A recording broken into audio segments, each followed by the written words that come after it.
These are the jobs you may not see every day, but just know we're working hard to make Hillsborough County a better place to live, work, and play. Subscribe to our YouTube page for more great county-related videos, only on HTV.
Hey everyone, did you know you could watch today's meeting live and on your smart device? Head on over to the Hillsborough County Meetings channel on the YouTube app. Click subscribe and turn on the notification bell so you can be automatically notified when Hillsborough County Meetings goes live. You can also browse any of our past meetings by swiping to the left and scrolling down. All that's left to do is just to click on a video. It's that easy!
Good evening. If you could please stand for the Pledge of Allegiance. I pledge allegiance to the flag of the United States of America and to the republic for which it stands, one nation, under God, indivisible, with liberty and justice for all. Thank you. Please be seated.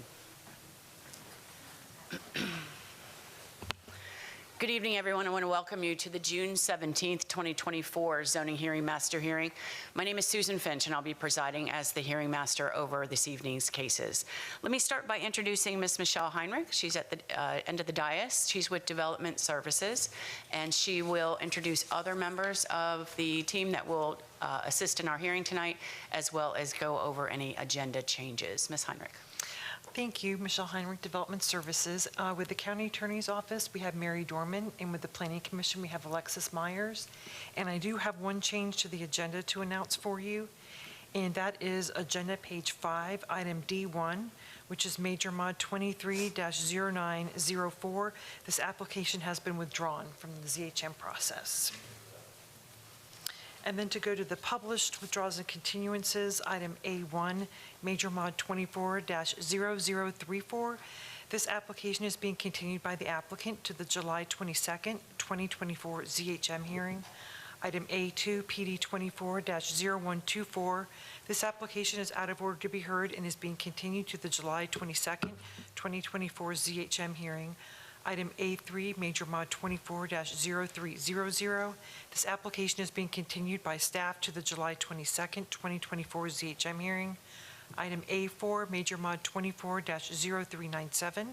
This application is being continued by the applicant to the July 22nd, 2024 ZHM hearing.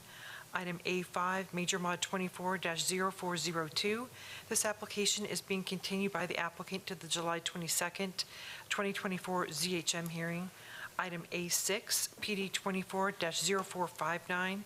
This application is out of order to be heard and is being continued to the July 22nd, 2024 ZHM hearing. Item A7, Major Mod 24-0468. This application is out of order to be heard and is being continued to the July 22nd, 2024 ZHM hearing. Item A8, PD 24-0537. This application is out of order to be heard and is being continued to the July 22nd, 2024 ZHM hearing. Item A9, PD 24-0538. This application is being continued by staff to the July 22nd, 2024 ZHM hearing. Item A10, Standard Rezoning 24-0690. This application has been withdrawn from the hearing process. And item A11, PD 24-0791. This application is out of order to be heard and is being continued to the July 22nd, 2024 ZHM hearing, and that concludes our withdrawals and continuances. Thank you so much. I appreciate it. Let me start, excuse me, let me start by going over our hearing procedures for tonight's hearing. Our hearing tonight consists of agenda items that require a public hearing by a zoning hearing master. I'll conduct a hearing on each agenda item and will file a recommendation within 15 business days following tonight's hearing.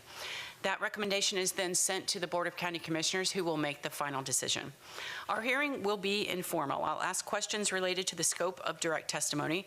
I may call and question witnesses as I deem appropriate, and I will decide all questions of procedure. I'll take evidence, but will exclude evidence that is irrelevant, immaterial, or unduly repetitious. Evidence may be presented in written form, and all testimony must be under oath. Hearsay evidence may be used to support or supplement other evidence, but should not be sufficient alone to support a finding by me unless it would be admissible over objections in a civil action. Our order of presentation for tonight's hearing is as follows. Ms. Heinrich of the Development Services Department will make a brief introduction for each agenda item. Then we'll go to the applicant. The applicant goes first. They have 15 minutes to present their case, including all of their team of people they'd like to speak. We'll then go back to Development Services, to the planner that was assigned the case. The Development Services planner has 5 minutes to present their findings of their report. And next up would be the Planning Commission. The Planning Commission also has 5 minutes to discuss consistency with the county's comprehensive plan. Next, we'll go to proponents, anyone who would like to speak in favor of an application. Total time, 15 minutes. The same is true next when we go to opponents, anyone who would like to speak against an application. Everyone together, 15 minutes. We'll circle back to Development Services, who has an opportunity to, for 5 minutes to make any changes or comments based on tonight's testimony. And then finally, the applicant has the last word for rebuttal with 5 minutes.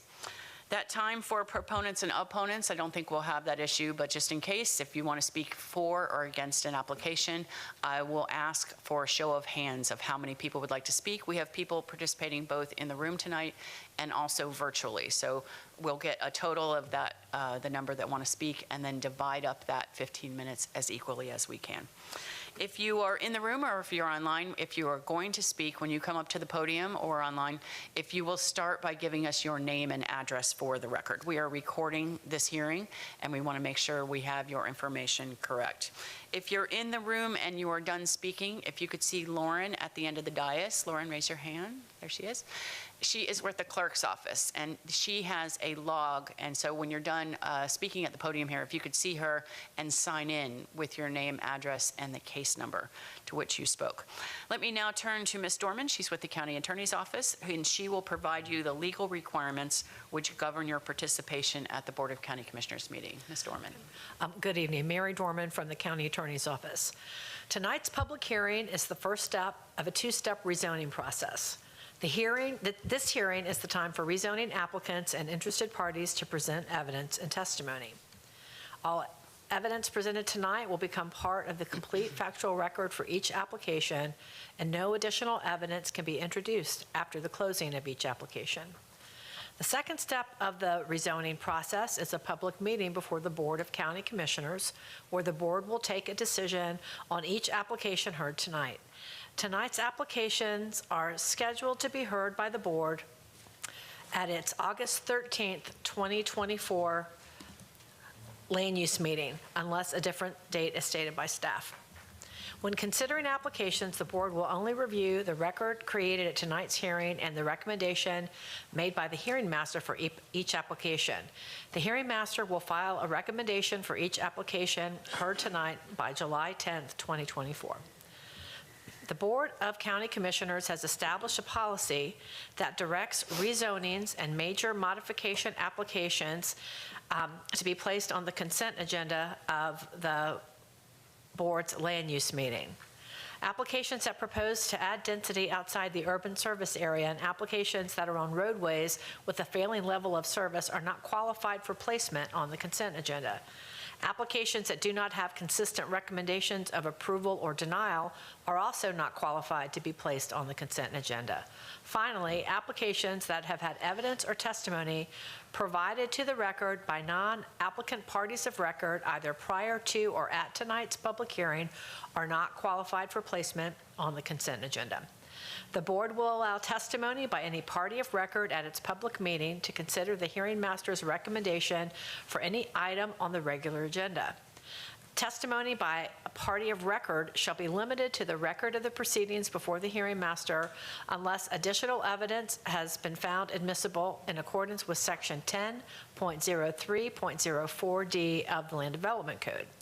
A party of record is an individual who fits into at least one of the following four categories. First, someone who's present tonight and presents testimony or documentary evidence. Second, someone who has been certified by the U.S. Postal Service as having been mailed notice of tonight's hearing.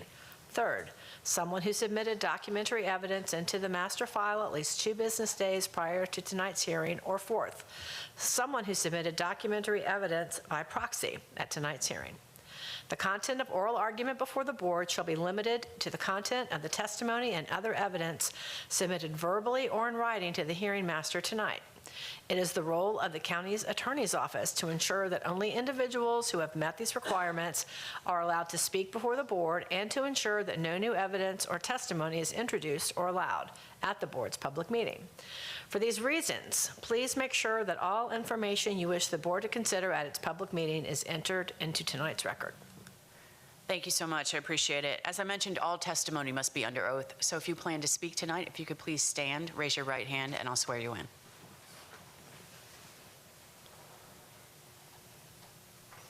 Do you solemnly swear that the testimony you're about to provide is the truth, the whole truth, and nothing but the truth? I do. Thank you. I do. Please be seated. All right, then with that, Ms. Heinrich, we're ready to call the first case. Our first item is item C1, standard rezoning 24-0681. The applicant is requesting to rezone property from CN to CGR. Michelle Montalbano with Development Services will provide staff findings after the applicant's presentation. All right. Good evening. Good evening, hearing officer. Todd Pressman, 200 2nd Avenue South, number 451 in St. Petersburg. I have a PowerPoint for you. This is RZ Standard 24-0681. Development Service and Planning Commission both support the request. There is a restriction which reads as limiting the uses on the site to those that do not generate more than 80 right turns during the peak hour until shared access to folio 35809.00 is established and the access to Fletcher from folio 35809.00 is closed. The site is in the university area. This is as the property appraiser has it on Fletcher Avenue. It is obviously a very strong commercial corridor along Fletcher. On one side is a shopping center, the other side is a restaurant. And the corridor is primarily CG zoned with a little bit of CN, as you can see, which is in the vicinity of our area here as well. DSD notes the property is located in the commercial corridor. Majority of the nearby properties off the Artero Road are occupied by commercial uses. Zoning district CGCN. The future land use category along the corridor is OC20. Planning Commission notes that it meets the compatibility requirements, meets locational criteria, and meets the intent of the community plan. Importantly, the rear of the parcel is occupied by a cell tower. It's the approximate 90 feet rear of the property, which I have highlighted here and highlighted on the aerial so you get perspective. So it provides a really good buffering from the use. That's another aerial view of it. And that's from the street, as you can see, from Fletcher, which is also providing very good buffering and screening to the rear, which remains in that 90 feet. And this is the rear of the site. As you can see, the screening and buffering does a very good job in that respect. So with that, we appreciate your consideration. I'm happy to answer any questions you might have. I did check this evening just before the hearing, and there are no emails or communications in the record of opposition. I did see that. I just have a couple questions. Regarding the proposed restriction, do you know, if you know, what is the proposed use under the CG? Proposed use is a brake shop. Is a brake For automobiles and vehicles, yes. Okay, thank you. And does your client have plans to share access with the parcel to the west? Is that anticipated? They'd like to work towards it, but there's nothing definitive on that at the moment. Okay. And given that you know the user, I assume that works with the restriction, the access and the prohibition on the turns? Yes, specifically, yes, Okay. Correct. All right, thank you so much. Sure. Appreciate it. If you could please sign in. Thank you. Development Services. Good evening. Good evening, Michelle Montalbano, Development Services. The applicant is requesting rezone a property of approximately 0.68 acres from CN to CG with restrictions. The property is located in the university community area along East Fletcher Avenue. The surrounding uses are majority commercial with CG or CN zoning designations. The abutting parcel to the south is occupied by multifamily dwellings zoned UCA-MS. The dwellings will be buffered from the proposed commercial use by the existing cell tower facility on site, which occupies approximately the rear 90 feet of the property. The proposed restrictions are due to transportation staff's concerns with the anticipated access point to East Fletcher Road, which the applicant adequately addressed in their proposed condition. Due to the above considerations and the proposed conditions, staff finds the request approvable. The proposal is consistent with the surrounding uses, zoning districts, and development pattern in the area. Thank you. Thank you so much. I just had a question, not of you, but of transportation. Is there someone available online? There should be somebody available online. Okay. Is that Mr. Good Perez, evening, I believe? Madam Zoning Hearing Master Richard Perez for the record. Good evening. I have a quick question on the Transportation Agency review comments.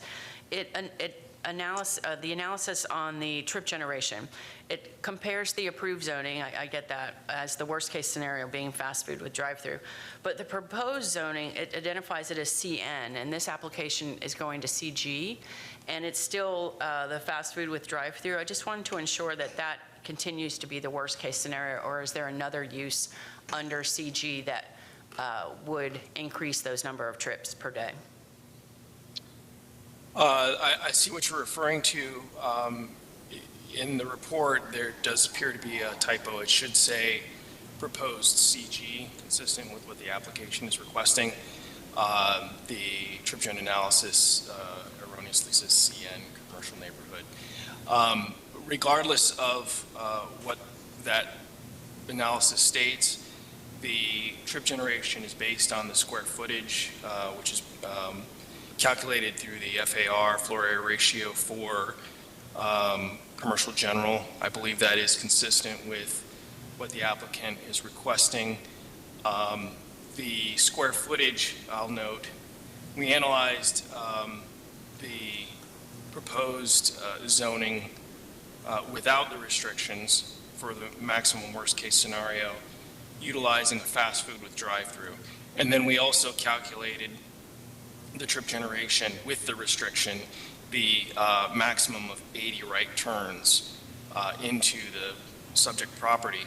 And that's how we arrived at the square footage that we used in our analysis. So as proposed with the restriction, since this is standard zoning and they're not limited to just one use, under the scenario that we included in our report, that would be the worst case scenario, 3,520 square foot fast food with drive-through that they could construct without exceeding that 80 right turn restriction. Yeah, I understand how the square footage is calculated through the FAR. I just was trying to confirm that in the proposed analysis that the fast food with drive-through was the worst case scenario, that was the absolute worst in terms of the increased square footage they could get under CG. That is correct. That is the worst case That's all I scenario. needed. All right, thank you so much. I appreciate it. We'll go to the Planning Commission. Thank you, ma'am. Alexis Myers, Planning Commission. The subject property is located in the residential 20 and office commercial 20 future land use categories. The site is in the urban service area and within the limits of the University Area Community Plan. The proposal meets the compatibility requirements of Policy 1.4, as the character of the area contains a similar range of surrounding uses. Multifamily residential is located to the south of the site. To the west and east of the site is CN zoning that contains light commercial uses. To the north of the site, across Fletcher Avenue, is CG zoning, which also contains light commercial uses. The applicant stated in the request that they are proposing a restriction of the rezoning that says that they will limit, that there will be a limit of uses on site to those that do not generate more than 80 right turns until shared access to folio 35809 0000 is established and the access to Fletcher from that folio is closed.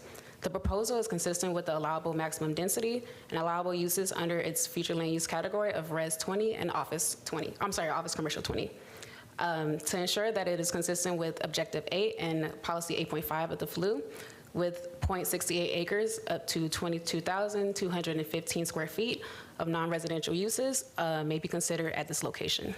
The proposal meets the intent of the neighborhood protection policies that modify FLU Objective 16 that require new developments to be compatible to the surrounding neighborhood. Goal 12 and Objective 12-1 of the community design component of the FLU require new developments to recognize the existing community and be designed to relate to and be compatible with the predominant character of the surrounding area. In this case, the surrounding land use pattern is mostly light commercial use, and proposed general commercial use will complement the surrounding area. In addition, the multifamily residential located to the south of the site will be buffered by the existing on-site cell tower. As such, the bulk of the activity of the site will occur closer to Fletcher Avenue, consistent with FLU Policy 16.5. The subject site is in the suburban character district of the University Area Community Plan. The proposed use meets the intent of the community plan, which includes providing a greater flexibility in land use and density for future development while ensuring that neighborhood buffers and urban amenities are enhanced. New development and redevelopment will meet screening and buffering requirements as outlined in the Land Development Code in relation to the multifamily residential to the south. Based upon those considerations, Planning Commission staff finds the proposed rezoning consistent with the unincorporated Hillsborough County Comprehensive Plan. Thank you so much. I appreciate it. All right, we'll call for anyone who would like to speak in support. Anyone in favor? Seeing no one. Anyone in opposition to this request?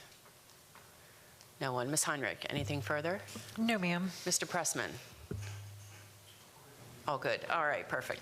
Then with that, we'll close rezoning 24-0681 and go to the next case. Our next item is item D2, PD 24-0044. The applicant is requesting to rezone property currently zoned PD and AR to PD. I reviewed this for development services and will present staff findings after the applicant's presentation. Okay. Good evening. Good evening, Cammie Corbett with the law firm of Hill, Ward & Henderson, representing the applicant this evening. I'm going to get to it quick and have Ms. Albert come up and do our planning presentation. Okay. If you could please sign in. Good evening. Thank you, Cammie. This is Isabel. Good evening. Isabel Albert with Half Associates, Suite 900, also representing the applicant. I'm here for the presentation. So what we have here is the site is located, it's actually the Berry Bay, and we acquired more land and incorporated into the existing Berry Bay, hence why we're here tonight for a new planned development.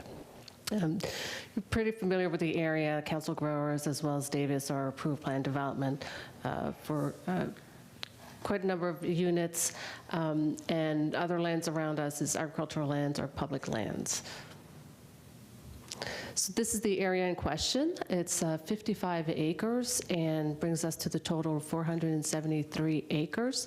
As you can see on the plan, the majority of the development is already platted, under construction, or under review. We had a couple of neighborhood meetings over here, and the topic of discussion were the community benefits, the housing types, and the transportation. So again, the request is to increase the number of units to 110 units. This is representing the 55 acres, as well as confirming that Pod A will have a fire station. So here's the area. As stated, the majority of the Berry Bay existing development, existing planned development is already under construction or constructed. The remaining of the units will be scattered between pods B and C, as well as limited to A. And the new units, the majority are going to be located within pods O and pod A. And since this is in the WVR2, the new regulation came into effect. However, because this is a majority development, it's already been approved. Everything in Berry Bay will remain as is. However, the two pods A and O that are vacant are going to comply with those new regulations. And by that, it means that we have to provide the WVR2 development standards to meet those standards, as well as provided 3 community benefits.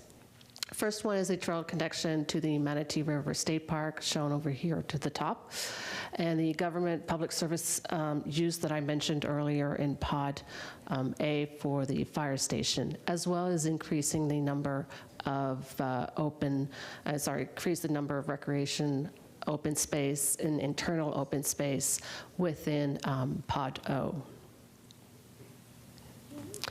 As you can see here as well, with this new request, or this revised request, the traffic has dramatically been reduced over here. And Mr. Henry is here if you have any questions for that. And just go back to that one slide. Yes. I'll just shortcut my question. So that just really is the decrease in the elimination of the school and the library. Correct. Makes up for the increase in the dwelling units. Correct. In terms of those trips. And that's what the decrease represents for the most part. That is correct. Okay, thank you.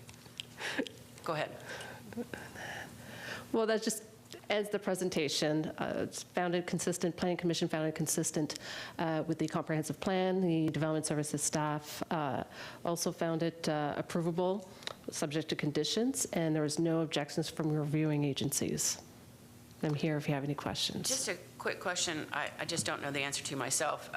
The row house orientation, that PD waiver that you're asking for? Correct. Was that a requirement before No, I was not. That's part of the new regulations. But it does meet, and Development Services staff has that in their staff report, that it does meet the intent of having the parking in the rear of the townhomes, so that the townhomes would face streets or multi-use trails or things like that. I see. I think that was my only question. Thank you so much. I appreciate Thank you. it. And I just wanted to clarify in Michelle's report, page 10, you said the majority of the development in Pod O were going to be towards the west side, but I think you meant east. And with that, thank you very much. All right, thank you. Don't forget to sign in. Development Services. Michelle Heinrich, Development Services. Staff reviewed a request to expand an existing PD by rezoning PD 19-0102 with an additional 55 acres to the north.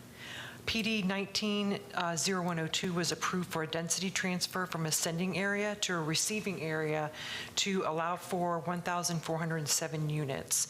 And there was also two options for that, one with the school and one without a school. Per the comprehensive plan, the timing of development was dependent on jobs and employment within the community plan, and developments were to cluster residential by providing significant areas of open space. Since this approval, the comprehensive plan has been updated to remove the timing requirement, but it retains clustering and open space requirements and added the requirement for community benefits. Since 2019, the project has been platted with 969 lots, and that leaves 78 to be developed within the 12 pods. With the additional land, which is Pod O, the project will be expanded and allow for 110 more units. The majority of those units will stay within Pod O. However, some of the units will be developed within the previous PD area, which includes B, which is which contains partially the old WVR2 development and the current WVR2 development, and Pot A, which has had no approvals, platting, or construction at this point. This has created a bit of a unique situation wherein the project was developed under policies that no longer exist, and new policies which cannot retroactively be applied to the areas that have already been developed.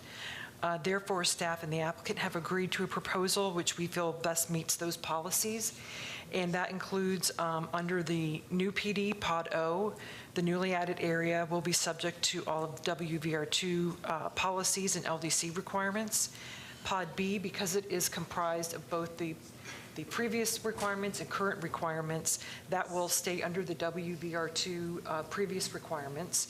And then for Pod A, that will also follow the new WVR2 requirements. And also that is where the neighborhood center is going to be proposed with the fire station. As stated, the applicants are required to have community benefits. In this case, those benefits include an increase in percentage of internal recreation space and an increase in internal open space, provision of a crosswalk over Highway 301 to Little Manatee State Park trailhead, and this will link the trailhead to the existing multi-use paths in the project. And thirdly, land to be used for the public use within the neighborhood center, which would be, as stated, the fire station. Only one waiver is requested, which is for 2 blocks within Pod A that I think was shown to you by the applicant in their presentation. And those will face a multi-use trail rather than the street, and staff does not object to that request. Also, you may notice in this, the option for the public school is no longer being proposed, and that was to occur possibly in Pods B and C, but those are now proposed for residential development. Staff found the project to be compatible with the surrounding area, which is being developed with other WVR2 projects. No reviewing agencies filed any objections, and staff therefore recommends approval subject to proposed conditions of approval. I'm available for any questions. Just a couple of quick ones. I think you covered this, but in my reading of it, Pods A and O, that's really what we're talking about as subject to the new regulations. Correct. And everything else stays as was approved and required under the old regulations, including those employment opportunities and so forth. That's all Correct. In place. Okay. And so A and O meet the requirements with the exception of that block for the row house that waiver that they're asking for. But everything else, they're meeting under the new regulations for those pods. Okay. I think that's it. Thank you so much. Planning Commission. Alexis Myers, Planning Commission staff. The subject property is located in the Waimama Village Residential 2 future land use category. The site is located within the rural area and located within the limits of the Waimama and South Shore Area-Wide Systems community plans. Flu Policy 16.7 requires that neighborhoods shall be designed to include an efficient system of internal circulation and street stub-outs to connect adjacent neighborhoods together. The site plan depicts several street stub-outs to the east, west, and south. The site plan also shows a connection to Bonita Drive, allowing an opportunity to connect to the north. This meets the intent of Flu Policy 48.10, which requires new development to accommodate the street network through grid-like patterns as represented in the comprehensive plan. The proposed addition to the existing Berry Bay development is approximately 55 acres. Therefore, per Flu Objective 48.7, at least 3 community benefits must be provided, with at least 1 being from Tier 1 of the table. There are 3 proposed community benefits which meet the criteria established by Flu Objective 48.7. Conditions of approval will be implemented to require the applicant to come back with a major modification to change the community benefits. Overall, the request is consistent with Flu Policy 48.3, 48.7, 48.13, and can be considered for the maximum residential density of 2 dwelling units per gross acre. Per Flu Policy 48.6, open space shall constitute no less than 40% of the gross site acreage for the planned development, with 30% of the open space being contiguous or adjoining and 10% and the open space being internally located in the PD site. For the proposed 55-acre addition, there must be at least 22 acres of open space and at least 6.6 acres of open space located within. There must be 2.2 of total internal open space. The proposal meets these requirements. These lands are also internal to the site, which meets the 10% requirement. Goal 6 of the Waimama Village Community Plan seeks to ensure a balanced transportation system that connects new streets and existing streets to provide multiple north, south, and east-west through routes for pedestrians and vehicles. The connection to Bonita Drive on the site plan supports this goal. Goal 9 of the Waimama Community Plan further establishes that the maximum density of 2 dwelling units per gross acre shall only be considered if the request is consistent with the comprehensive plan and the LDC. The request meets the community benefits requirement under Objective 48 of the FLU. Similarly, as part of the economic development objective, the South Shore Area-Wide Systems Plan seeks to recognize the preferred development patterns as described in individual community plans. Overall, the request is consistent with the intent of both the Waimama Village Community Plan and the South Shore Area-Wide Systems Plan, and is therefore consistent with the livable communities element. Based upon those considerations, Planning Commission staff finds the proposed plan development consistent with the unincorporated Hillsborough County Comprehensive Plan, subject to the proposed conditions by the Development Services Department. Thank you so much. I appreciate it. All right, is there anyone in the room or online that would like to speak in support? Anyone in favor? Seeing no one. Anyone in opposition to this request? No one. Ms. Heinrich, I neglected to ask you, there's a revised staff report, and I see one change to a condition. Is that it? Yeah, there were just some tweaking, nothing substantial, just some wordsmithing going on, and all of that shown in strike through and underline. Okay, perfect. Thank you so much. Did you have any additional comments? No, ma'am. All right, thank you. And Ms. Corbett, you have the last word. All right, then thank you. We will close rezoning 24-0044 and go to the next case. Our next application is item D3 PD 24-0141. The applicant is requesting to rezone property that is AS1 to PD. Tim Lampkin with Development Services will provide staff findings after the applicant's presentation. Good evening again. Good evening, Hearing Officer Todd Pressman, 200 2nd Avenue South, number 451, St. Petersburg. This is PD 24-0141. It is a 7.19 acre property zoned AS1, seeking a change to PD to provide for 26 single-family homes. There are no waivers proposed. DSD and Planning Commission support. DSD reports that the area is surrounded predominantly by single-family neighborhoods, very homogeneous. And Planning Commission notes the surrounding area shows several other residential uses with varying lot sizes. We are located out past the Valrico area, as shown on the map.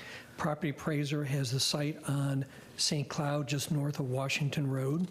Looking a little closer, the site currently is in very poor shape. As you can see from the aerial, it's strewn with a lot of junk and dilapidated materials, which will all be removed and taken care of. This is the view from St. Cloud, which would be the access point into the project. This is the PD plan. So as indicated, access would be from St. Cloud, which is the width area. We're providing 10-foot landscape buffers as shown here, which would buffer for the access point and for a church which is abutting on the south of the access point, and providing 20-foot rear setbacks in the yellowed areas, and also providing a pedestrian bridge over the pond to Washington Road on the south. There is a substantial buffer area between the subdivision to the east, which is owned by Somerset Master Association, which provides some good buffering and screening between the two. Looking at zoning in the area as indicated by the staffs is compatible. I have it as 4.1 units per acre, 3.67 units per acre to the north, along with 3.6 units per acre. So we consider it to be very homogeneous, very similar in capacity in the immediate area. Future land use category throughout the entire area is R4. Planning Commission notes it meets the intent of the neighborhood protection policies. The proposed 5,000 square foot lot sizes would reflect a development pattern that is in keeping with the surrounding development pattern. So with that, we're happy to answer your questions. I did check before the hearing. There were no, under public notice, no emails or communications in opposition. Thank you. I don't have any questions at this time, but thank you so much. If you could please sign in. Development Services, Mr. Pressman, if you could sign in, please. Thank you. Good evening. Good evening. Tim Lampkin, Development Services. As the applicant stated, this is a request for a rezoning from AS1 to planned development, and it's to allow the development of 26 single-family homes, properties approximately 7.19 acres, located on the east side of St. Cloud Avenue and north of Washington Boulevard. The property is surrounded on the northwest and southwest by AS1 zoning with single-family homes.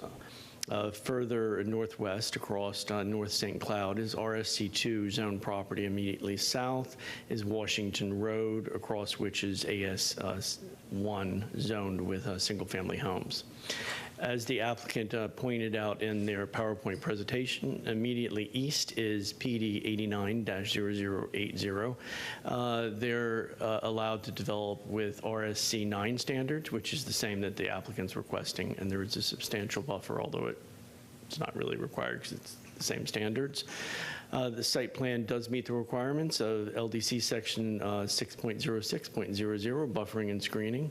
While the applicant's not required to provide a buffer for the church or the access road, the applicant is proposing to provide a 10-foot type A screening along the access road, and a type A screening also along the 3 homes adjacent to the church, with the option, if the existing vegetation meets the type A 10-foot, then they would utilize that instead of chopping down the native vegetation.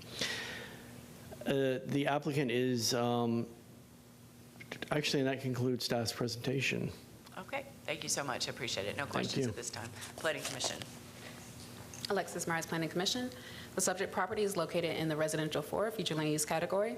The site is located in the urban service area and is not located within the limits of a community plan.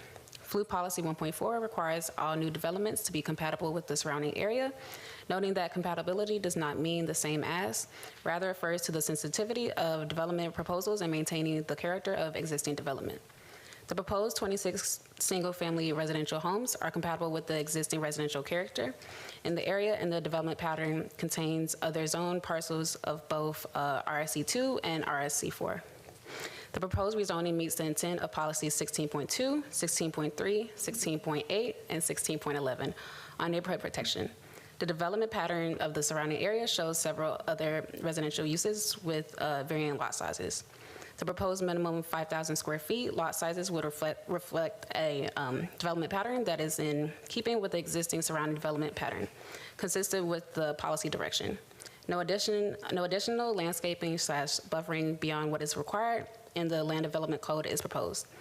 The proposed plan development is consistent with Objective 16 and its associated policies, as well as Objective 13-1 and Policy 13-1.4, and Mobility Goal 4, Objective 4.1, Policy 4.1.2 as well. A condition of approval states that prior to final building permit approval of the first 10 single-family homes, the proposed pedestrian boardwalk shall be constructed connecting the development to Washington Road as shown on the site plan. This condition of approval, specifically the timing mechanism, is imperative to Planning Commission staff's finding of consistency. Goal 12 and Objective 12-1 of the community design component seeks to facilitate patterns of development that are both compatible and related to the predominant character of the surroundings. The proposed residential would be consistent with the policy direction, as it would preserve existing suburban uses while remaining compatible with the predominant character of the surrounding area. Based upon those considerations, Planning Commission staff finds the proposed plan development consistent with the unincorporated Hillsborough County Comprehensive Plan, subject to the proposed conditions by the Development Services Department. That's all right. Thank you so much. All right. Is there anyone that would like to speak in support? Anyone in favor? Seeing no one, anyone in opposition to this request? All right, no one. Ms. Heinrich, there's a revised staff report, but I don't see any changes readily. I didn't page through the whole thing. I believe it is formatting changes. I believe there was some information that was split between a few pages, if I understand correctly from the staff member. The only change was to add the transportation report at the end. Perfect. Thank you so much. I appreciate it. All right. No, nothing else, Ms. Heinrich? Nothing to add? No, ma'am. Okay. Ms. Pressman, anything? All right. Then with that, we'll close rezoning 24-0141 and go to the next case. Our next application is item D4, PD 24-0239. The applicant is requesting a rezoning from PD, AI, and AR to plain development. Jared Folan with Development Services will provide staff findings after the applicant's presentation. Good evening. Good evening, William Malloy, 325 South Boulevard, Tampa, Florida. Proudly representing Bucket A Storage here this evening. I just have a quick few comments, really just to get my name on the record. This major modification, not to take anything at all away from how hard we've worked on it or staff has, is really just a redraw of what was there and cleaning up some conditions that maybe don't work today that did work previously. Again, I believe that it is just a minor redraw, legitimatizing what's already there, and Ms. Albert here is going to walk through the plan very distinctly. Thank you. Thank you so much. Please sign in. Thank you. Good evening. Isabel Albert with 1000 North Ashley Drive, Suite 900. Just to clarify, this is not a major bond, but it's a planned development. Billy. So again, the site is located in Ruskin. It's approximately 35.66 acres. It is currently in a majority already a planned development for the use that we're proposing. And there's a little portion that's agricultural rural and agricultural industrial. It has a future land use of light industrial plan and a small portion of residential 6, and that would be the triangle portion. So what you see here, the area in pink and orange are currently approved for open storage for boats and RV, as well as a mini warehouse. The areas that we're adding to the site are pods C and E. Pod C currently has an approved cell tower on there, which will remain. The boat and RV storage will be expanding to that area only. Pod E is being left as is. So for compatibility concerns, the area to the north is vacant. The area to the east is a large open space area between the proposed and the single family to the northeast. There's agricultural land, as well as the applicant owns the Kenco Manufacturing. So it's the same owner. And then in between, there's a retail thrift stores. And across the street is a playground for the church. So overall, staff reviewed this and found it consistent with the future land use element. Development Services did find the request approvable, and the county engineer also reviewed, there was a administrative variance request for 3rd Street, and that was found approvable as well. And there was no objections in the record. And I'm here if you have any questions. Just to confirm the request for the PD variation. Yes. And I read that you're going to leave the existing vegetation on the north and the south, so you want to eliminate the type C screening?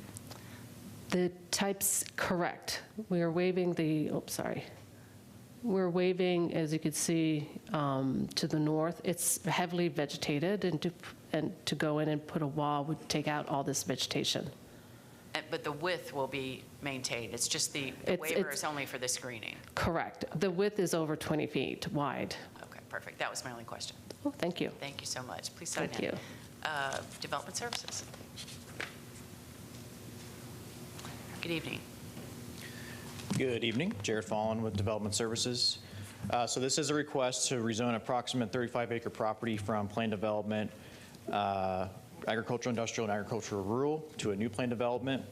As the applicant has stated, the proposed plan will roughly resemble the current PD plan that's existing, but with some updated entitlements, modifications to the screening standards, and also increasing the area of the PD to expand upon the existing open storage use. So for context, the site is located at 1415 3rd Street Northeast and is within the Ruskin Community Planned Area. 3rd Street Northeast is a local road containing various uses such as light industrial uses, community uses such as a school, and some residential further south of the property. Adjacent to this subject property, you will find light industrial uses and a thrift store to the west, a fish hatchery farm to the east, and school recreational fields directly across 3rd Street. To the north and south, the properties are undeveloped and zoned agricultural. The closest residential uses are to the northwest. It's a large neighborhood, residential neighborhood, but there's a large lake and wetland area that buffers between the two, so there's not much connection between them. So I'm just going to show the site plan on the projector. It's right way up. Whoop. So as you can see, they've laid out the plan in pods, so the pods designate what uses are allowed. In the bottom right corner, there's pod E, which will be maintained as open space. It is a wetland area, and the flu category is Res 6, so they've agreed to not develop any in that area. So the total entitlements, there will be open storage, about 31.66 acres at maximum. I say maximum because Pod D allows for mini warehouses, but also open storage. So there's an option for them there. And then the mini warehouses, they can go up to a total of 215,404 square feet. And then there's a cell tower and a security residence that's also included in the allowed uses. So for buffers, it was mentioned the variation. They are requesting the type C to be removed from the north and south. Along those boundaries, there's a designated corridor preservation route along both of those borders. They are providing the preservation of right-of-way plus the buffer. And with that in mind, we really didn't have any issue with the variation. And also to add, the development will follow the CI standards, so height, setbacks, all that stuff. It'll be the same as what is required in commercial intensive. So yeah, with that, we are supporting the application. We do find that the proposed uses are appropriate for the area. There's no residential nearby that'll be affected. And we find the plan to be appropriate. Happy to answer any questions. No questions. Thank you so much. Appreciate it. Planning Commission. Alexis Myers, Planning Commission. The subject property is located in the light industrial planned and residential 6 future land use categories. The subject is in the urban service area and located in the limits of the Ruskin Community Plan and the South Shore Area-Wide Systems Plan. The site is located adjacent to variety of uses, including commercial, industrial, public institutional, residential, agricultural, and vacant. The proposed use is compatible and complementary to the surrounding development pattern and is consistent with flu policy 1.4. The site does not meet the commercial locational criteria. Per policy 22.2, the nearest qualifying intersection is North US Highway 41 and 19th Avenue Northeast. The subject site is over 3,500 feet southeast of the intersection, and a waiver is required. The applicant submitted a waiver requesting that the request is not for new development, but an extension of permitted uses of the existing uses approved in 2002 and 2006, and does not create compatibility concerns. The proposed rezoning meets the intent of Objective 16 and its associated policies relating to neighborhood protection. While 33rd Street is a local road, the subject site is in the existing LIP future land use category, which allows light industrial uses. In addition, there are agricultural land and public institutional uses to the east, northeast, and agricultural land on the south that will act as a buffer to establish neighborhoods. Residential uses abut the property but are located external to the proposed site, which meets the intent of policy 16.5. Planning Commission staff recommends approval of the commercial locational criteria waiver and forwards the recommendation on the Board of County Commissioners. The applicant is also proposing open storage for the entire 31.66 acres of the LIP portion of the site. The residential 6 flu category only allows neighborhood serving commercial uses, which does not include commercial intensive zoning district uses. Open storage is a commercial intensive use. Per a condition of approval, commercial intensive uses will not be permitted in Pod E, the Res 6 portion of the site. Only open space will be permitted on Res 6. This condition of approval is key to Planning Commission staff's consistency finding. The proposal is also consistent with the allowable uses under the LIP and Res 6 future land use categories, and is therefore consistent with Objective 8 and policies 8.1 and 8.2 of the flu. Per the technical experts, county transportation staff, the applicant will be required to meet the LDC requirements to pave, drive aisles, and parking at the time of site construction. The subject site also meets the intent of the Ruskin Community Plans and the South Shore Area-Wide Systems Plans.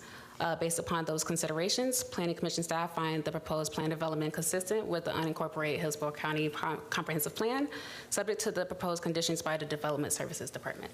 Thank you so much. Is there anyone in the room or online that would like to speak in support? Anyone in favor? Seeing no one, anyone in opposition? All right, Ms. Heinrich, anything else? No, ma'am. Mr. Malloy, you have the last word if you'd like it. William Malloy again, 325 South Boulevard. Just for the record, more often than not, when we're up here talking about open storage, someone's in trouble or about to be in trouble. This is not the case tonight. This is entirely applicant initiated. I just want to make that clear. All right, thank you so much. I appreciate it. All right, then with that, we'll close rezoning 24-0239 and go to the next case. Our next item is item D5, PD 24-0393. The applicant is requesting to rezone property zoned AS1 to PD. Tim Lampkin with Development Services will provide staff findings. All right. Is the applicant here? Hello, yeah, I'm online. My name is Ava Russo. The address is 1009 Gallant Lane, Tampa. I'm an EI working under the responsible charge of PE Michael Hoffman, and I'll be representing the applicant as well as advanced engineering consultants. We are requesting to rezone the 1.42 acre property from AS1 to a planned development to allow for an 8-unit townhome development. Currently, the property has 7 mobile homes on site, which is under the threshold for Florida Statute 723 for mobile home park lot tendencies. The property has a future land use of Res 6, which allows for up to 6 dwelling units per gross acre, and the property is proposing 6 dwelling units per gross acre to match the existing conditions. Being that there's only 2 other townhome complexes within a 2-mile radius, we do believe that this development would be a great addition to the area. The surrounding area is primarily single-family homes with a multifamily development to the east of the subject property. In order to provide compatibility with the surrounding area, a maximum building height of 26 is being proposed, which is significantly less than the 50-foot allowable height within the current AS1 zoning. Additionally, a compatibility setback will be included for every foot over 20 foot of building height per code. A 10-foot type A buffer will be provided to the south and to the east, which is greater than what is required as well. This buffer will be outside of the townhome lots and therefore maintained by an HOA. Additionally, on-site retention will be provided in areas depicted on the site plan and comply with all county and water management requirements. For staff recommendations, minor updates to the plan will be made, which include site data table revisions, some additional notes, updates to the exterior lot standards, and a sidewalk connection. We will be incorporating staff recommendations as outlined in the conditions of approval. Staff has found this development approvable, and we will kindly request your approval as well. I'm here for any questions. Thank you. No questions at this time, but thank you so much. Development Services.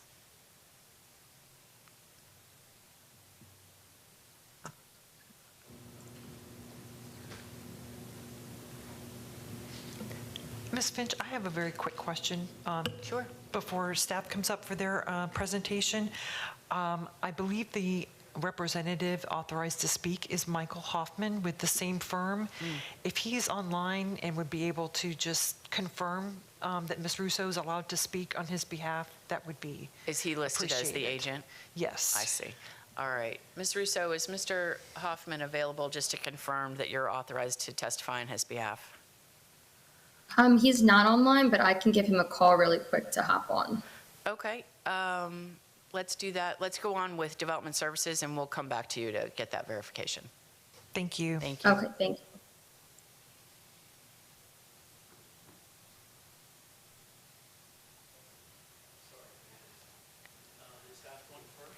No, Ms. Russo just went, and so you're up.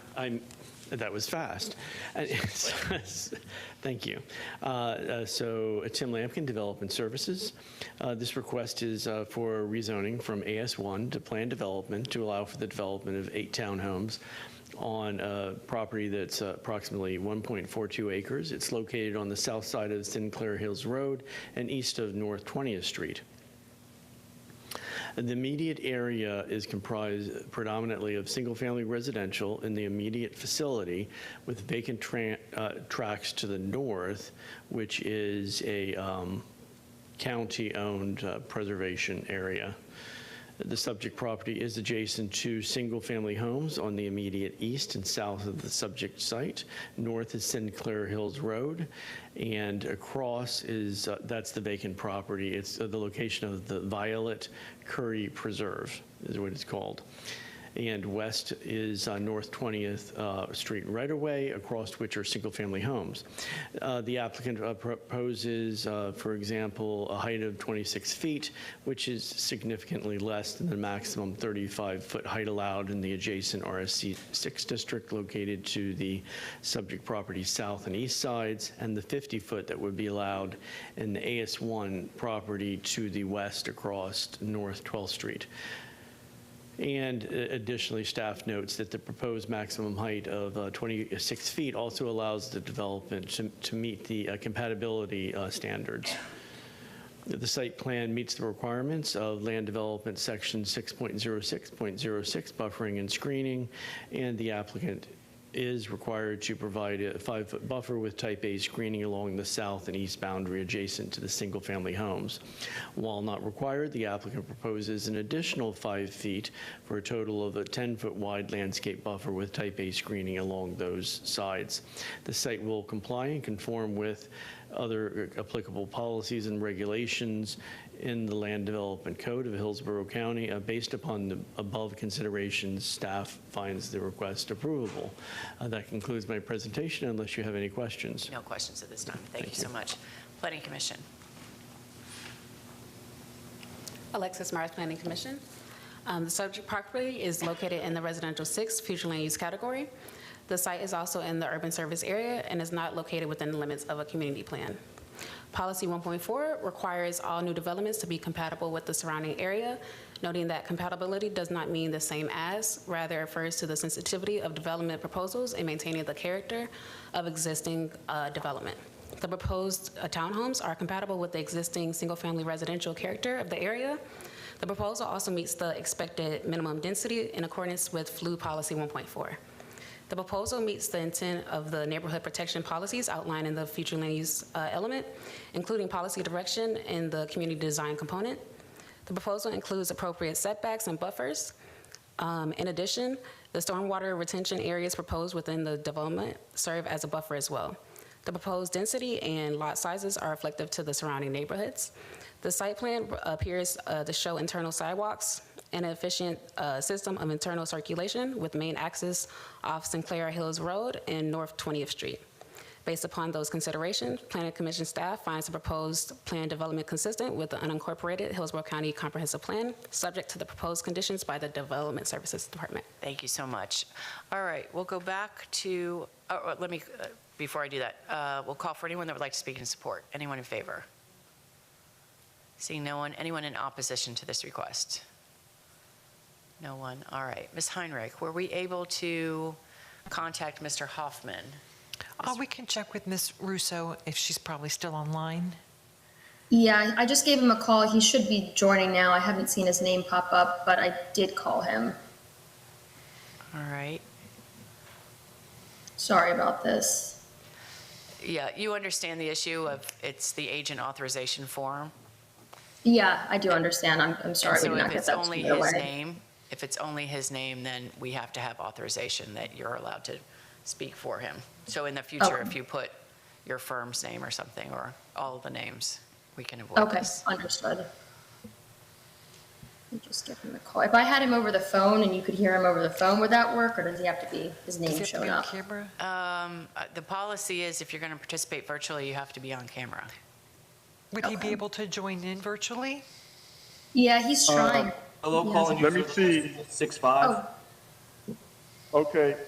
Is it? So this is Mike Hoffman, PE. Let me fire up my laptop and see if I can get in virtually. Or you guys need to get a picture of me, right?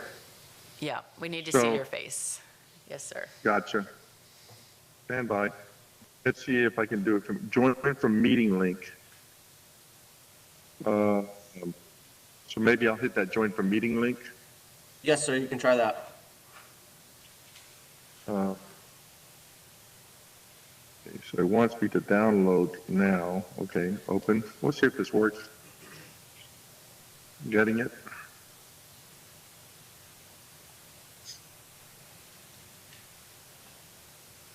So it's downloading the WebEx app onto my iPhone. Okay, is there an option to maybe just do it through your browser? It didn't give me that option. It wanted me to download it. Okay. But it's downloaded.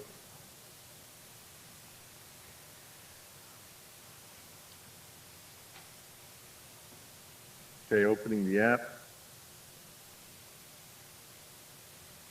Join a meeting. Okay. And, So the meeting number, I guess it's that same meeting number I had before too. Are you able to just open your camera from what you're on right now, Mike, or did you dial in? I'm trying to get in on, oops. You've entered an invalid meeting number. Okay, hold on. Let me. Mike, or Matt, do you need the number? I can read it off to you real quick. Oh, you have a number? Yes, so you ready to enter it in? I can't hear. Okay, one second. Okay, hold on. Okay, join a meeting. Okay, give me that number. 2342 126 6333. Okay, looks like it's taken. Meeting password? All capitals, it's going to be BOCC. Okay. Display name, Michael Hoffman. Email address. I'll come back. Thanks for your patience on this. Sometimes the process is lengthy. Join.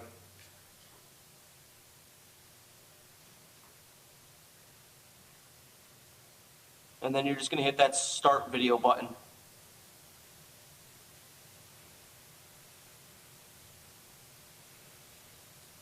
There you go. There you are. So, Mr. Hoffman, if you could give us your name and address and let us know that you are okay with Ms. Russo testifying on your behalf. That's all we need. Yes, my name is Michael W. Hoffman, PE. My address is 10,009 Gallant Lane, Tampa, Florida, 33625. And if you could just give us a statement that Ms. Russo is able to testify on your behalf regarding this case. Yes, Ms. Russo is my employee. I'm the engineer and responsible charge for Ms. Russo, and she is able to testify on my behalf. All right, that's all we needed. Thank you so much. I appreciate your time. Thank all you. right, we were back with Development Services. I believe that I have inadvertently missed someone in opposition, so we're going to go back to that and while you're coming up to the podium to speak, is there anyone else that wanted to speak in opposition regarding this case? All right, seeing no one, give us your name and address, please. Thank you. My name is Maria Elena D'Amico. I reside at 16105 Darnell Road in Lutz. I am talking in opposition to this. As Ms. Russo said, there are no townhomes in the immediate vicinity. The closest one is about 2 miles away, and I understand compatibility does not necessarily mean the same as the neighborhoods. Right now, everything in that area is an AS1 or an RS4. The future land use does not guarantee that they are able to get an RS6 zoning, but everything in the area is single family, not single family attached. And I know we'd like to keep it that way around there, whether they're mobile homes, single family homes. Things are going to be built regardless, and we're fully aware of that. An RS4 zoning would be good, but to change it to a PUD would be the only one in the area and would not fit with the rest of the neighborhood. Let me ask you one question. I believe I Yes, read in ma'am. the staff report that there are 7 mobile homes on site currently. Yes, ma'am. You agree with that? Yes, ma'am. And that this is a request for 8 townhomes? Townhomes, attached family dwellings, correct. Okay, all right. Does that conclude your comments? Yes, ma'am. Thank you very Thank you much. for coming down. I appreciate it. If you could please sign in with the clerk's office. All right, so we'll close opposition testimony. We'll go back just through the process just to make sure. Ms. Heinrich, anything else? No, ma'am. All right, we're good. And then the applicant, Ms. Russo, you have the last word if you'd like for rebuttal. Sure, yes. The only thing I would like to mention is, as you had stated out, there are currently 7 mobile homes on site. So with this PUD, we'd be requesting 1 more unit. It is attached, but not significantly more density than what is currently there. There is a multifamily development in close proximity, about 450 feet to the east. And we do believe that it is compatible within the area, especially since the future land use is that 6 dwelling units per gross acre. So we're just compatible with the future land use that is already set in place. But I appreciate your concerns, and we do acknowledge them. Thank you for your time. All right, thank you so much. Then with that, we'll close rezoning 24-0393 and go to the next case. Our next application is item D6, Major Mod 24-0758. The applicant is requesting a major modification to PD 96-0097. Tim Lampkin with Development Services will provide staff findings after the applicant's presentation. Good evening. Good evening, Hearing Master. Pleasure to see you. Much quieter night tonight than the last time I was here.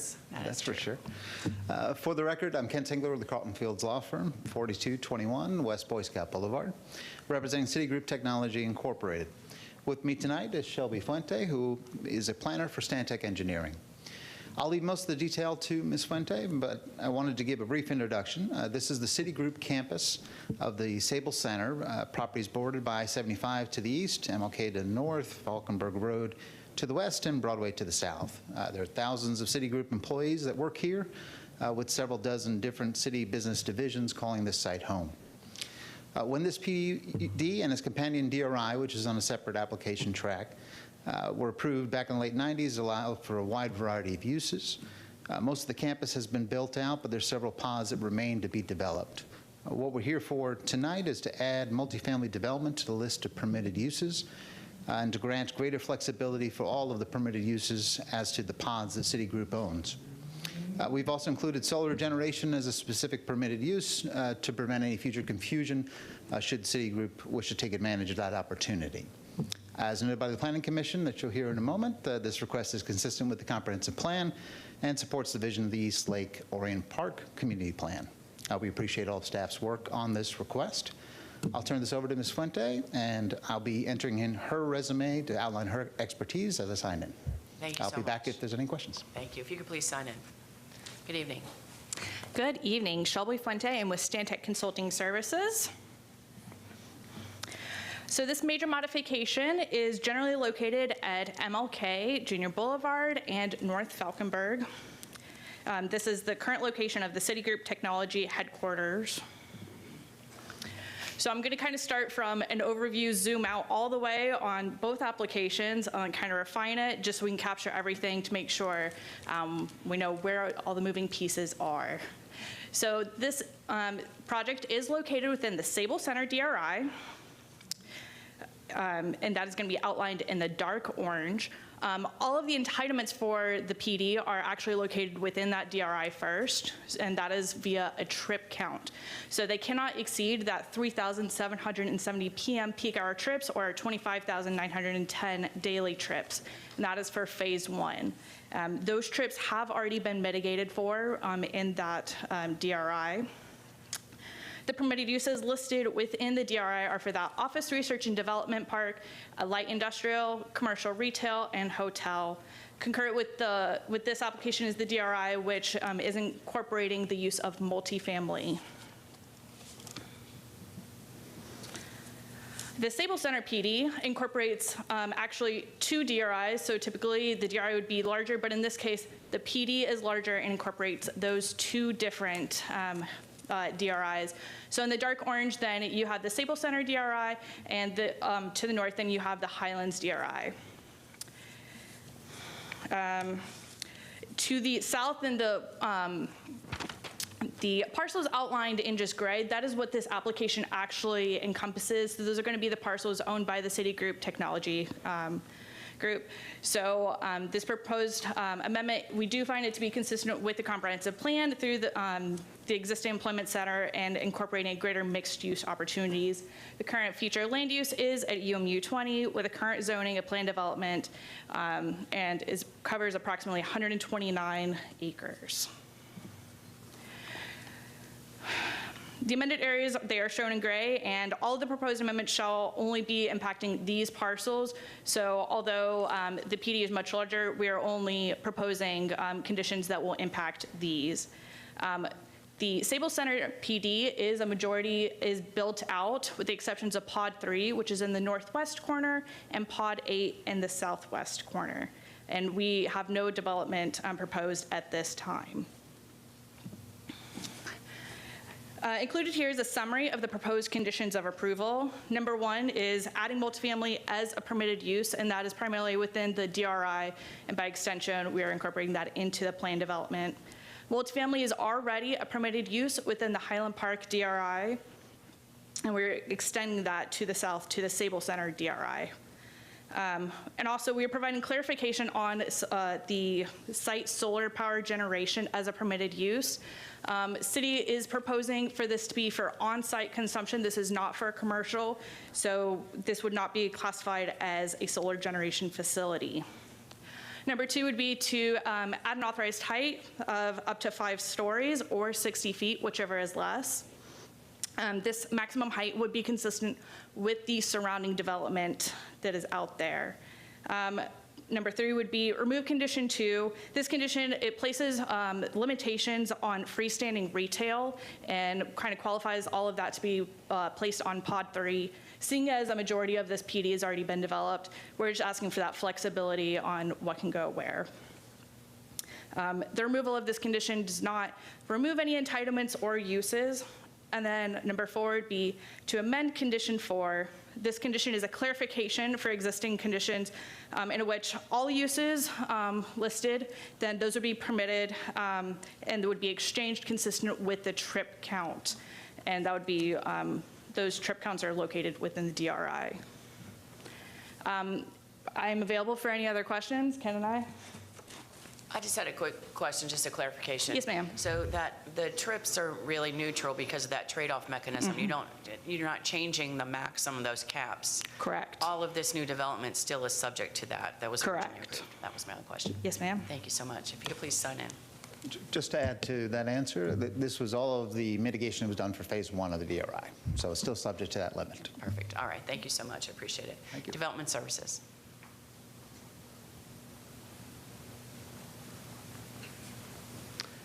Good evening, Tim Lampkin, Development Services. This application is quite unique in that, as the applicant stated, there are 2 DRIs within this PD. We're going to try to go over it quickly and not be duplicative of what the applicant has already stated. So the general location is south of Dr. Martin Luther King Jr. Boulevard. It's known as the Sable Center. And the area northeast of Dr. Martin Luther King Jr. Boulevard is known as Highland Park, DRI. The planned development and corresponding Sable Center DRI 98 are generally located on the east side of North Falkenberg Road. The subject of the major modification is the area in the southeast quadrant of North Falkenberg and MLK. The immediate area surrounding the property is a mix of uses. This includes the Hillsborough Community College, Brandon campus located to the south of the PD. East is Interstate 75. West is the subject. West of the site is the Roger P. Stewart Center, Herzing University Hotel, Commercial, and Offices. The applicant's overall intent, as they stated, is to allow multifamily as an allowable use within specified pods, as shown on the map. I can list those pods out, but they're in the report, so I'm, okay, good.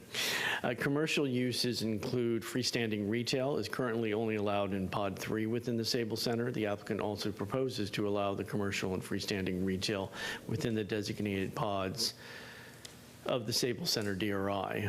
While freestanding retail is an allowable use, it is currently limited to 90,000 square feet of freestanding retail with a maximum of 150,000 square feet of total uses. It should be noted that the applicant proposes to allow the development within the Sable Center to be developed with any use, as they stated, within the Sable Center DRI development order, based upon the trip capture contained in the DRI. Regarding the proposal to expand the commercial and freestanding retail from Pod 3 only to the other pods, the Sable Center currently allows maximum uses as specified in the DRI and allows the uses to be exchanged via land use trade-off mechanisms. The companion DRI modification to amend the trade-off and the PD conditions are proposed to be modified to reference the DRI changes. The proposed second land use trade-off mechanism, based upon the trip capture contained in the Sable Center DRI, is specifically for development only within the specified pods owned by the applicant, thereby essentially resulting in a net neutral transportation impacts. And I think the applicant already stated that they propose to restrict the uses in phase 1 to a maximum of 25,910 daily trips or 3,770 peak hour trips. And as a part of this amendment, the applicant is including the trip cap as a condition of the companion development order for the Sable Center. And the proposal to add multifamily within as a new use within the Sable Center, staff has found that consistent with the Highland Park DRI, which already allows multifamily development. Given that multifamily is already an allowable use within the Highland Park portion of the planned development, the request to add multifamily as an optional use within the Sable Center pods is in keeping with the uses of the overall PD. It should also be noted that the multifamily within the specified pods may be considered compatible with the predominant development pattern of office commercial uses within the Sable Center DRI. The subject pods of the request are substantially isolated from any single-family development and are buffered behind non-residential development that may be complementary to multifamily development. The applicant also proposes a maximum height of multifamily for the additional pods up to 5 stories and 60 feet, while the planned development non-residential is currently permitted a height of up to 143 for hotels, 120 for offices, which substantially exceeds the 60 feet within the same. The applicant has not requested any variations of the Land Development Code. Planning Commission finds the proposed major modification consistent with the unincorporated Hillsborough County Comprehensive Plan, subject to conditions, and based upon all this, staff finds the request approvable. And that concludes my presentation, unless you have any questions. I have a really minor question, and it only pertains, I just want to make sure I understand. It pertains to condition 13. Okay, and it talks about the uses and then the associated maximum number of stories and maximum number of feet. And under multifamily, the stories are listed as 3 with 2 asterisks. What are those 2 asterisks refer to? So what that refers to is, so the Highland Park DRI, the 39 feet is for that, and 3 stories is for the Highland Park. For the specified pods, the 2 asterisks refer to, there's a footnote that says, which I could see how you could miss it underneath that, except multifamily structures located within the Sable Center shall have a maximum height of 5 stories, measured as a maximum height of 60 feet. I see it. I did miss it on the next page. All right. Thank you so much. I appreciate that. That was my only minor question. My pleasure. Thank you. Planning Commission. Alexis Myers, Planning Commission. The subject property is located in the urban mixed use 20 future land use category. The site is in the urban service area and is located within the limits of the East Lake Orient Park Community Plan. The proposal meets FLU Policy 1.4. The proposed multifamily residential use is compatible with the surrounding development pattern, which includes the mixed use development of commercial, office, and industrial uses. The request to add housing to this mixed-use development is also consistent with policy direction related to providing of mixed uses within mixed-use future land use categories. The proposal meets the intent of the neighborhood protection policies outlined in the FLU and the CDC. The introduction of multifamily residential within Sable Center DRI is consistent with the FLU policy 16.3 and 16.5, as housing will provide a complementary use to the non-residential uses that exist within the job center. The Sable Center is located between a major arterial and collector roadway, and is also adjacent to Interstate 75, consistent with the policy direction. The request to add a multifamily residential to PD 96-0097 is consistent with FLU Objective 36, which emphasizes the importance of employment and housing opportunities along the Interstate 75 corridor. FLU Policy 36.1 encourages the inclusion of housing within mixed-use projects. Adding housing to the Sable Center Business Park is consistent with the policy direction. The subject site also meets the intent of the East Lake Orient Park Community Plan, which envisions the creation of housing opportunities. Based upon those considerations, Planning Commission staff find the proposed major modification consistent with the unincorporated Hillsborough County Comprehensive Plan, subject to proposed conditions by the Development Services Department. Thank you so much. Is there anyone in the room or online that would like to speak in support? Anyone in favor?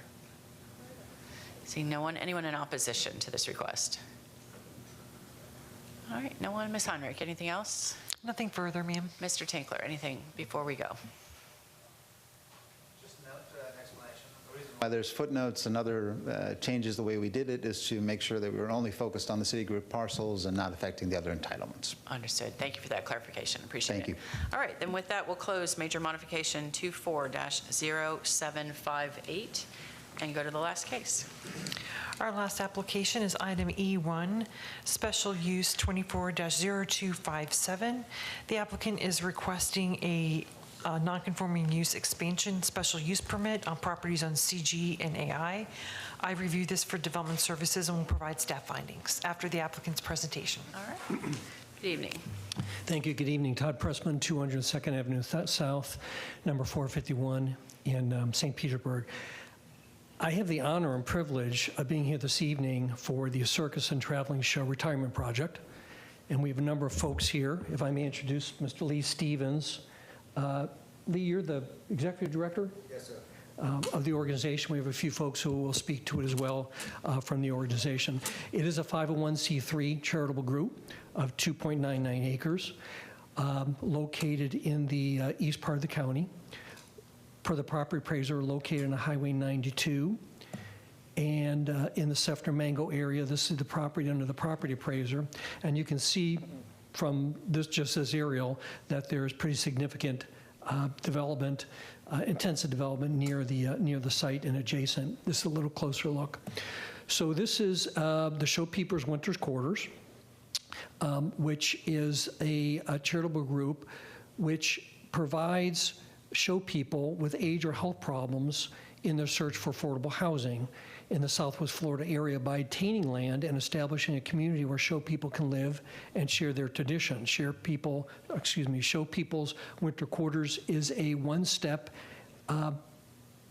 They're currently active with it and looking for other sites as well.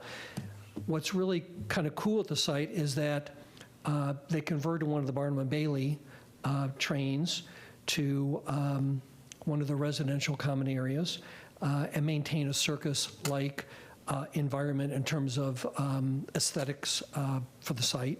And these are some of the folks there. And this is the view from the street. Now, the request before you follows NCU 15-0186, which allowed a 10-space mobile home park. And under the NCU expansion, we can ask for 50% increase, which would be 5 more units, which is what is being requested here. So today's request is an expansion to 15 total mobile homes, which is a 50% increase from the 10 units that are approved already under the NCU. The DSU and Planning Commission both support. We are in the SMU future land use category. 18 units is permitted under the SMU in terms of maximum calculation just by the pure math. And in terms of the zoning CG and uses, we have the Amazon warehouse to the rear. There's a strip center with a vape use in it, mini warehouse, accessory open storage on their side, and CG zoning is sort of the majority of the area. The PD plan lays out the mobile homes with a roadway through the center. Planning Commission notes that recognizing the legal NCUs and permit the rebuilding and expansion of the existing legal nonconforming uses, which do not have significant adverse impacts to adjacent properties, is one comp plan that is important, one comp plan policy. Also knowing to enhance the community character and ensure quality residential and non-residential character is the goal of number 2 and number 5 in the Mango Community Plan, and that it is compatible with the existing development pattern and consistent with the goals and objectives and policies of the comp plan. So with that, if we could have the folks speak each just for a minute or two and submit a letter or two in the record. Thank you. Absolutely. Mr. Pressman, if you could sign in, please. Good evening. Hello, Madam Hearing Master. It's nice to see you. Thank you, ladies and staff. I have 2 letters of endorsement for the project. I'm just going to read a paragraph or so of each one. Absolutely. And also, if you could give us your name and address, please. Oh, I'm sorry. My name is Lee Stevens. I live at 10,005 Ala Vista Drive, Gibsonton, Florida, 33534. Thank you so much. Go ahead. Thank you, ma'am. This was from the Circulus Traveling Show Ministry. It's from Father Frank Cankro, who is the Secretary for Cultural Diversity. He's the pastoral carer of migrants, refugees, and travelers. He's also our chairman of our board of directors. And Father Frank writes, in part, we offer an opportunity for folks who are in need of some assistance to afford a spot to live when they are no longer on the road in the traveling show industry. This is more than a practical reality. It is also a mission that allows us to support the basic human dignity of folks who otherwise might find themselves victims of systems and attitudes that will make their final stretch of life less secure. And then I added, as the executive director, Our residents have entertained thousands, if not millions of people over their working lifetimes, and for whatever reasons end up with little or nothing other than their minimal Social Security checks, or some are just on small disability checks. Like many performers and entertainers, they got the show part of show business right, but not the business part. I have spent my lifetime with the circus, and I do not come from a very famous circus family, but I'm the kid who ran away and joined the circus, and I'm fortunate to be able to give back to our seniors who came before me. With that, I respectfully submit that. I'd like to introduce, if I can, one of our more feisty residents. At 91, almost 92 years old, the fabulous Thelma Frias. Come on up here. She has new hips, so she's running, believe it or not. No, I'm not running. Yeah. Hi. That's a My great name is introduction. Thelma Frias, and I live in the winter quarters and have for about 4 years. And I'm one of those people that ran away with the circus. In 1952, I came to this country to join a circus in Greenville, Ohio, and traveled many years traveling with the circus. And of course, now I can't do the circus work I'd like to be able to do. When you get old, you can't do as well as you used to do, but I'm doing okay. So, I appreciate you coming Madam down. Hearing Officer, tremendously out of order, I'm going to ask a question. You have to tell us what you did at the circus. okay. I did many things traveling with the circus. You come as an acrobat, and then you learn to do aerial work.